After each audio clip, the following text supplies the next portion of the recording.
আসসালামু আলাইকুম সবাইকে।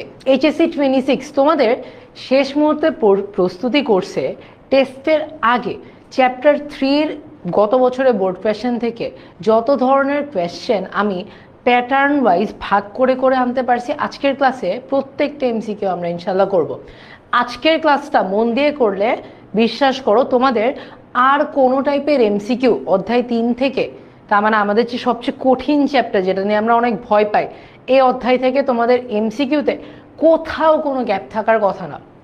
সো আজকের ক্লাসে আমি সবাইকে এটা অনুরোধ করব, সবাই মন দিয়ে ক্লাসটা করি এবং সবাই যাতে ফুল টাইম ক্লাসে থাকি।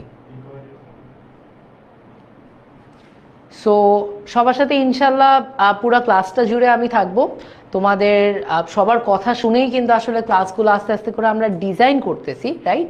তোমাদের কাছ থেকে ফিডব্যাক চেয়েছিলাম যে তোমাদের কোন চ্যাপ্টারে প্যারা লাগে। সো সেখান থেকে দেখলাম যে তোমাদের চ্যাপ্টার 3 এমসিকিউটা অনেক প্যারা লাগে। এর জন্য আজকে ক্লাসটা, আশা করি এই ক্লাসটা তোমাদের এইচএসসির জন্য তো অফকোর্স, বাট টেস্টে তোমাদেরকে অনেক বড় একটা বুস্ট আপ দিবে, ঠিক আছে?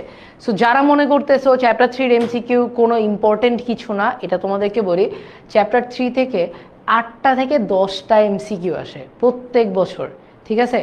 8টা এমসিকিউ মানে 1/3, ঠিক আছে? তুমি যদি আসলে পাস করতে চাও তারপরও তোমার চ্যাপ্টার 3 এমসিকিউ লাগবেই লাগবে।